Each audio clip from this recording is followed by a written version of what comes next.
Once again, we're getting a lot of mixed messages out there, but some of the narratives that I feel will be playing out in the future are starting to show signs of life. I'm going to go over several different CNBC articles, a little conflicting with each other, but I think the narrative is the same and the fourth quarter is going to be tough. We're going to go over those articles and several different others here on Real Estate Daily with the House Heroes. Welcome everyone. My name is Troy, and every day, Monday through Saturday, we're going to go over the latest news in real estate, housing, and the mortgage market. Now, before we jump in, do me a big favor, smash that subscriber button. Let's get that subscriber count up. I think we're at 1.25 or 1,250 subscribers. We are looking to get, by the end of the summer, 1,500. I want to get that subscriber number up. We're going to give you the best 5 minutes in real estate and in real estate news every single day. Let's jump right into it. Today in CNBC, and I've said this many, many times over, you've seen in the last, 2-3 weeks, how much negativity in the housing market there is. Many people are calling it a housing recession. I see things on the crypto side, all those guys out there, those influencers saying, oh, the housing market's crashing. It is not crashing. I am boots on the ground. My phone is ringing. I have buyers and sellers calling me, buyers wanting to look at homes, sellers wanting to sell their homes. We continue to see that, and it's growing and growing. This article kind of proves my point.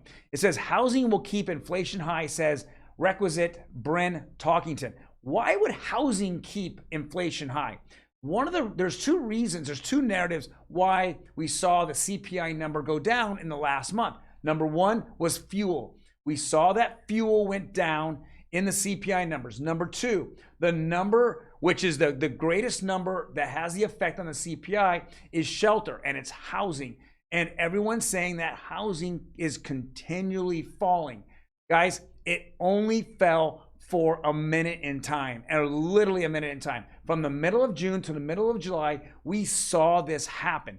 Ever since July, we see inventories continue to fall here in Southern California. I've repeatedly said it over and over, and the buyers are back, and it's causing a little bit of a frenzy, which I definitely was in the middle of last week. Housing just took a temporary dip. You're seeing that rates are pretty steady right now, as well as people are now getting used to the inflationary times that were at 40-year highs. So this is a CNBC market. They're saying it's a rally. How can it continue? Housing continue to be part of it? It's going to keep inflation high, no doubt about it. Let's go in the next article. It says home, and now here's the yin to the yang. Okay. Home sales fell nearly 6% in July as the housing market slides into a recession. Well, let's go dive deep into this. 6% from June to July. Well, that's not, first of all, the first week of June was pretty much shot. What do we have? We had July 4th, which wasn't on a weekend and caused a lot of people to take the last few days of June off. And then the first, 4-5 days was a weekend, and then the holiday off of July. Then when they got back, they started looking for homes, and then it started to pick up the second half of July, and now it's really got momentum in August.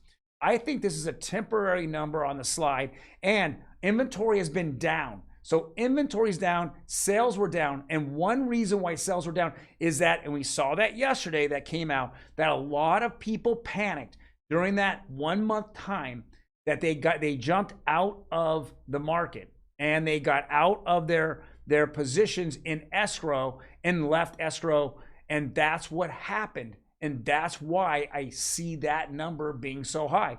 Now, if they look back and they see rents going up, and their rent will go up, a lot more would have probably stayed in escrow a little longer. Those homes were snatched up the second half of July, and now definitely in August.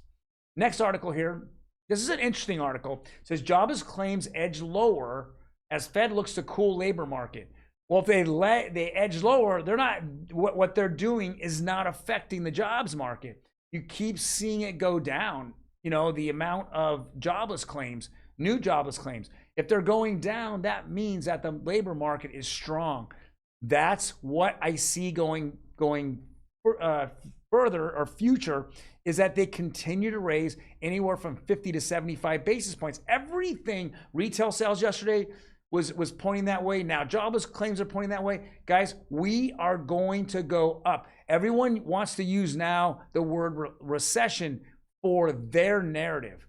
Recession means that the market is hurting. I absolutely think that recession is because of inflation, no question. The problem is that the indicators are so mixed that we're not going to see the Fed, tomorrow or in September, flip the switch and go, oh, we're going to lower rates. If they turned around and they didn't do any rate hike, or they turned around and lowered rates, what would we have? Inflation numbers would go right to 10 in 2 seconds. Everyone would be spending money. Look at the stock market in the month of August. Look at the crypto market in the month of August. It's exploded. Why? Because everyone thinks that the Fed's going to turn the switch and go and reverse everything. That is a foolish notion. It's not going to happen. That's not what they've said. Their narrative has never said that. Their minutes came out yesterday saying that wasn't happening. All the Fed chairmen across the U.S. have not said that, but I don't understand why the market keeps thinking that this is going to happen. It could be because fuel prices went down, but we know what that's from. Anyone out there has an idea why fuel prices went down? Just point to the U.S. government and draining out our reserves. Draining them out. Our reserves will pretty much be empty in September. And I think they did this for a reason. I think this was an election ploy that came out, that they wanted to see that all this stuff was reversing. But now we're going to be out in September, and it's going to really affect the fourth quarter of this year. Next article here says mortgage rates edge down, but home buyer demand remains depressed. I'm not sure. I don't know where they're getting their numbers from. All they're doing is showing that Freddie Mac is saying that mortgage rates went down to 5.13 for the week, and it was at 5.22. I get that. But pending home sales index they have right here, there was so many more homes on that market last year than this year. And because of that, you can't compare the two. It doesn't make sense unless you have a narrative, and then you're going to use that narrative to make a point. Buyer demand does not remain depressed because U.S. pending home sales index went down. It doesn't. And I've not seen that on the streets. Now, other parts of the country, maybe that's happening. I don't know. But in Southern California, where most trends begin and end, right here, we are seeing demand back, and it's back in force. A next article is kind of an idea that's been thrown around. The 40-year mortgage is, been kicked around a little bit here in the United States. The new UK lender is set to offer a 50-year mortgage. And so why can't that work in the US? Absolutely can work in the US. And that makes more sense. Can you imagine that you're in a 30-year mortgage right now, and if I went to a 50-year mortgage, I could save 15 to 20% off of my monthly payment? Now, if I were to think that this is my dream home, well then, if I was going through bad times, yeah, I might go to a 50-year mortgage and then refi back into a 30. I get that. But if you're looking to move up somewhere in the next 5 to 10 years, 50 years makes complete sense. You lower your payment, yet it's not your forever loan, so you don't have to figure that out. You're just going to move up. I like that idea. I don't know if it's workable, with all the money that's being thrown around by the banks. So that is something to be seen. But the UK is doing that, and they're definitely lowering costs on your mortgages, as well as your monthly budget is being locked in for housing for the foreseeable future, unlike rents have just gone up something awful in the 10 to 15% range on a year-to-year basis. And the last article here is rates. Rates kind of jumped yesterday. We're looking at 9 basis points up on conventional, 6 basis points up on FHA. Jumbo has just been all over the map. It went up 7 basis points. But we're seeing, it just kind of jumps all over the place. And I think this is because the Fed minutes, what they came out with, and that's what really kind of, shook the mortgage market a little bit. but you know that they're resilient over there at the mortgage market.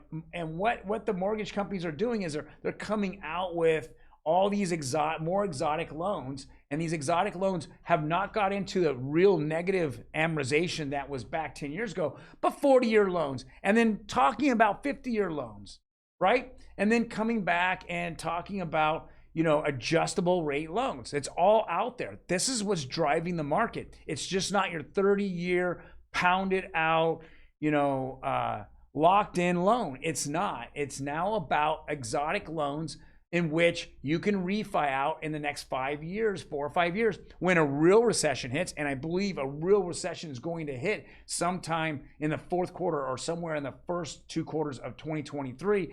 And then we'll see the market change, at least the housing market change. And it might be, again, feast back in the market. Well, guys, thank you very much for joining us. If you have any comments, please leave them below. I would definitely appreciate them. Otherwise, go out there, have some fun, enjoy the little last bit of summer. You guys take care. Talk to you later.